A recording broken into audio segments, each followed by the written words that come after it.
Whoa.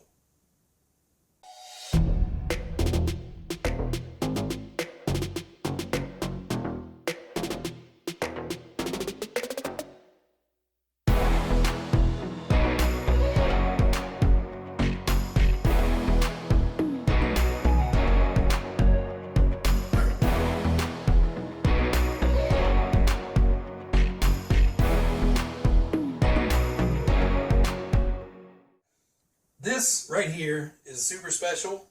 I've wanted one of these for quite a long time. And just getting the truck and everything together just always was just this much out of reach. But a great friend reached out.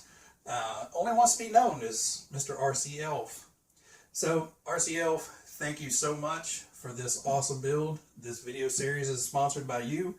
So RC Elf reached out and sent me a Tamiya Grand Hauler kit, and then absolutely floored me by also sending along the MFC unit with it. I'm just flabbergasted. This is going to be an absolute showpiece addition to my collection once it's all put together. I'm somewhat intimidated by putting it all together just because there's so many bits and pieces, and these are all been pretty much spray and play. This guy, we want to put a actual polish paint job on it. So what I'm going to do is just kind of go over everything we've got so far and a couple things that I'm waiting on, and then we're going to take it out of the box, do a quick look. I'm not going to do a complete unboxing because there's like 1,000 kit pieces in here. Just kind of give you an overview, and then we're going to jump right into the build because I can't wait. Alright guys, so what we have for the build so far, we have the Grand Hauler. We have the multifunction control unit. So this provides all the lights and sounds and vibration to the whole truck, which is going to make it look absolutely awesome. Well, look and sound. I am going box art with the paint job. I've flip-flopped a million times of what color to get and what to do it in, and I mean, you can't go wrong with this box art paint job. It looks phenomenal. So we have the Tamiya spray primer to prime everything, make sure we get a good bond. We've got the TS89 to match the box art blue, and then we have a couple cans of clear. So like I said, all my other ones have been pretty much spray and play. Put a couple coats on, slap some stickers on it, and take it outside. This guy, we're going to do wet sanding and probably some buffing to make sure we get an absolute perfect finish on it. But again, we also have MFC to put in it. So we also got fast A bearings for it. Now they didn't have the whole kit in stock, so what I got is just enough bearings to cover everything. So it takes, I believe, 26 of the 5x11x4s, and I think like 12, 16, I don't remember, of the 6x12x4s. But regardless, I should have enough bearings to cover everything. Standard servos. These are metal geared, slightly hard torque servos. So those will do steering and the shifting. And we got a slower motor than what comes stock. Stock is just your standard silver can, which I think is a 27 turn. I have to get the 35 turn. I hope that slows it down enough. I've heard a lot of stuff about where the stock motor is just a little too fast.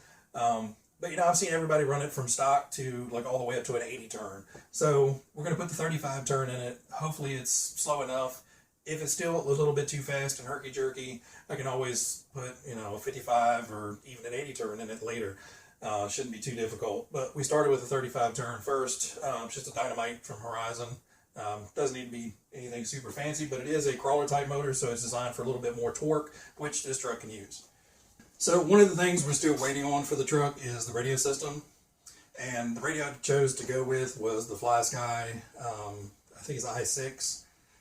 It's basically a flight, airplane type radio system, but it goes in these trucks very well, has plenty of channels to go off of. And the reason I chose that is because I watched some of the videos from Hobby Concepts, and Bob does a tremendous job of explaining, how to set that radio up and how to get it programmed and work with the MFC, with the trucks, how to run the wirings. He does a great job explaining, a lot about these semi-trucks and a lot about some of the different radio systems you can set it up with. So I'll leave the link to his channel in the description and that video of how to set up that radio.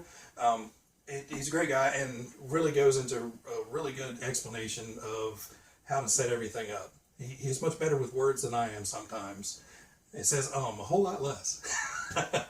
Anyway, guys, let me spread this out on the table, get the bench set up, and we're going to get started. Well, guys, I can't even begin to describe the enormity of all of this stuff.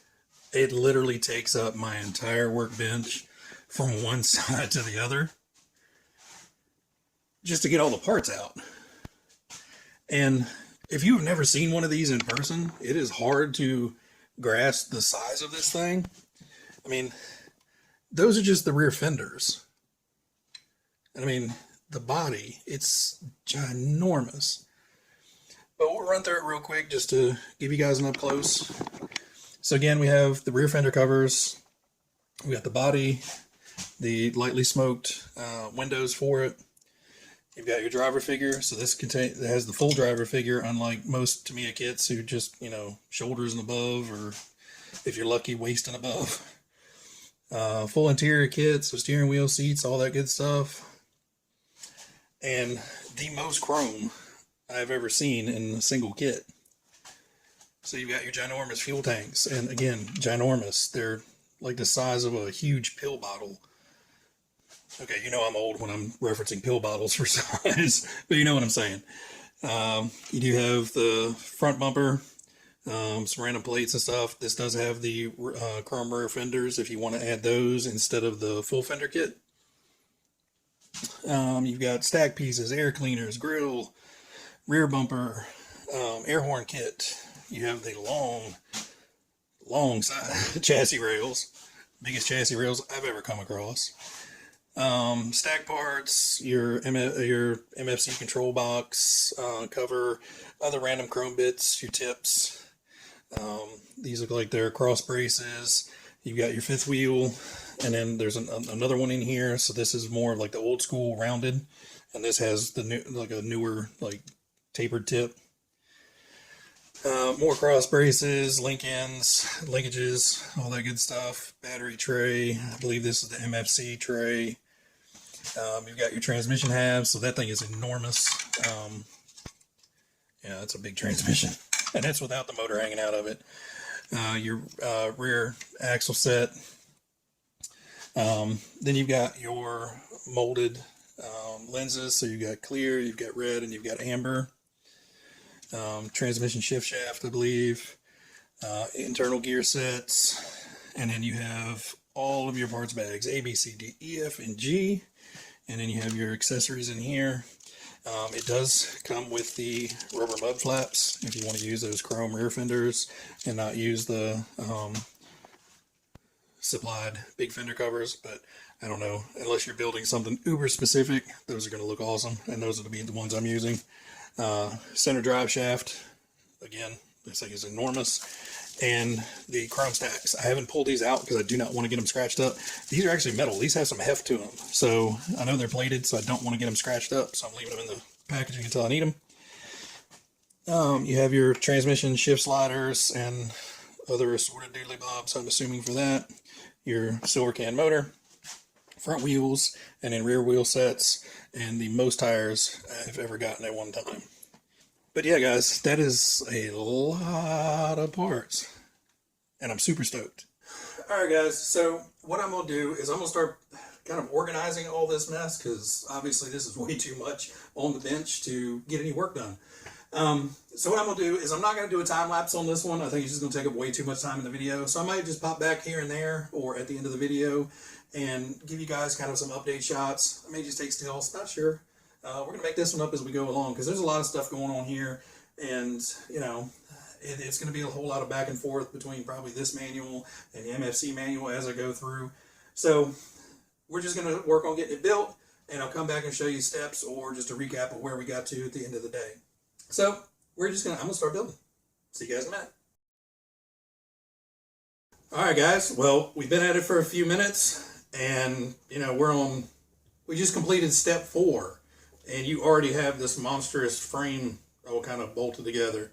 There's still quite a lot to go on it, but it is kind of satisfying to see the giant chunk of stuff just out of 4 steps. Everything went together really easily in those 4 steps. The only thing you need to really make sure of is to get your servo and shift servo in the correct way and then mount it in the chassis in the correct way. Just match the diagrams in the instructions. It does a really good job of showing you left and right and, you know, shift servo versus steering servo on what side goes in. But, you know, super simple to put together so far. The only tip I would give you for doing the servos, since servos are step 1, if you have your radio system and you have everything bound up and you can get everything plugged in, great. I don't have my radio yet, so can't. Pick up a pack of these from, you know, Amazon or your hobby shop. I got these off Amazon. They're just simple servo testers, and you can plug it into the balance port of a LiPo pack is the easiest way to do it. You can create a connection, a plug to go in from a regular battery pack, but balance port works great. So you have a balance port plug in here, and then you have actually 3 outputs, so you can center and test 3 servos at one time. If you're old like me, you may have to, you know, zoom in on the tiny print to see exactly positive and negative on here, but, you know, once you use it once, twice, it's really easy. Basically what I did is I marked, you know, far left throw, far right throw, or vice versa, and then came back to roughly the center of those 2 lines, marked the line. So you can just turn this dial to test it to make sure it's throwing in both directions, and then get them dialed into a center, and then go ahead and mount your servo horns on there. You know, just like even doing it with your radio, it may be a little bit off here and there, so you have to adjust it with your radio, but super cheap and super helpful little tool. And mentioning that, stay tuned for an upcoming video. I'm going to have some tools to make your life easier, and there may be a little bit of a bonus in that one. So hit that subscribe button so you don't miss it, because you don't want to miss out on that one or the rest of this build. Well, I'm going to jump back on it, and I'll come back in a little bit and see where we're at. Alright guys, so we have the front suspension on. So leaf springs are all boingy boingy, and steering's connected, and we have the start of the rear suspension on, so the leaf springs are hung on the rocker. So yeah, oddly enough, I left you on step 4, and we just completed step 13. So there's a lot of little fiddly steps to go through, but so far no problems at all. The only one thing that was a bit confusing is, I'll put the picture here, but the front shackle mount, when you open up the bag, there's the outside and inside shackle mount, and then there's another little piece which are actually the rear shackle mounts. But when you go to that step, you grab it all out of the hardware tray, and you feel like all 3 pieces want to go on the front. And there's 2 things that kind of make you think, maybe not. There's dimples on these pieces that don't have a corresponding hole on the chassis, so it doesn't sit quite right, and the holes are just a little bit off. So I started putting it on, and I was like, that seems funky. Went back to the instructions, and there's actually a plastic spacer that goes on in there, and you cut that off of the G parts tree and put that little spacer in there, and then, you know, next step you see, oh, that's what those little guys are for. But other than that, you know, we got the shocks put together, the front suspension, everything is good to go there. So we're going to move on. I think the next steps, yeah, we start getting into the rear differentials, rear axles. So I'm going to move on to that, and then we'll come back when we get a little bit more done. Alright, so we made it up to step 19, and the rear suspension is all put together and on. So at this point, the truck is almost ready for wheels and tires to get a stance. I'm not going to put them on yet. Obviously, there's still a ton more to put on. If you're wondering about this, I just zip tied that because those servo wires were driving me batty. So I just zip tied them to the frame real quick. But yeah, so far so good. Everything's gone together well. Cool thing is, look what showed up. So finally the radio showed up. Wasn't expecting today, day's a holiday, but for some reason you know, 3 days late. They brought it to me on the holiday, so thanks, appreciate it. So what I'm gonna do is I'm gonna take a break today, and then we'll come back tomorrow, you know, fresh eyes, all that good stuff. Start working on the transmission, get all that stuff put together. And at that point, there's not a whole lot left on the truck. Once we get kind of the finish off the drivetrain, it's starting to work on body and stuff. Well, all right, guys, we've got something that's starting to look like a truck. So we're up to, I think we just finished step 29 in the instruction manual. I didn't put the fenders on yet, just because I haven't painted anything yet, but I did want to get it up on wheels, just see what it's going to look like, and she's got some heft. Anyway, we got the transmission done. I was going to that a little intimidated. I've heard they can be really tricky. It's really not that bad. It's a little confusing in the instruction manual. I'll put a picture up here, but basically in the steps, they have, you know, the shaft going this way, and then put some gears on it, and then they flip it directly below that, and then you put some more gears on it that way. It can be a little disorienting because you're like flipping things around. You're like, wait, hold on a second. But other than that, everything has gone together super, super well. Just make sure you're putting a little thread lock on anything that's going metal to metal. It shows it in the book, but you know, just make sure you're using that. It doesn't take much. It's a little tiny bit, and tip with using this, you're going to get it on yourself, and this gel stuff just, yeah, it's sticky. So have some paper towels when you're using this stuff. But anyway, motor went in. I do have a quick tip on, you know, before you get the transmission case attached, you actually have the motor attached to the transmission. You can see all the gears and you can see everything. Get a little AA battery and cross the negative to the bottom and the positive to the top. I'm not going to do it here because it's going to take off. But that's all you need. Just a little AA, even a AAA will work. As long as your transmission is built right, it should free spin, and you don't need much power to power this with no load on it. A AA will actually make the truck move. That's why I'm not doing it. But anyway, get the transmission spinning up, and then forcibly move the gear selector to one range, let it center, and then forcibly move it over to the other, just to make sure that, you know, it's going from standard, kind of the standard medium range, up to high, back to standard, and then down to low. And with this little battery, if something is wrong, it should bind up the transmission and not hurt anything. But pretty much, as long as it starts spinning when you get it up and going, you should be golden. I think it's almost kind of really hard to put this together the wrong way because, you know, your gears don't go together right. The other helpful tip is don't do what I do and attach the transmission and forget the drive shaft. It really helps get the power to the back end. So I did have to pop that back out and slide the drive shaft back in. But yeah, everything's working great. So I think I'm going to cut the video off here. I'm going to keep working and start working on getting the platforms in and start working on, you know, working back and forth between, you know, truck build and MFC install and stuff. And I think that's going to take a while. So I think this one's gone long enough. I don't want to make an hour-long video out of, you know, the first 10 steps. So what I'm going to do is we'll end it here. I hope you guys are enjoying it. I thoroughly am. If you have a chance, pick one of these trucks up. I know they're expensive. It's a big investment to get something like this. But this is probably the most enjoyable kit I've put together to date. Just because you know it's going to take so long and you want to make sure it's perfect the first time, that, you know, it's almost therapeutic just chilling out here, listening to some music or a podcast and, you know, just working on the truck, just tinkering away. You know, it's not a truck to where you just want to like get the paint on, get the stickers on and go drive it. I mean, I'm sure I'm going to get that way once it gets closer to actually driving it. But at this point, I'm just really, really enjoying the build.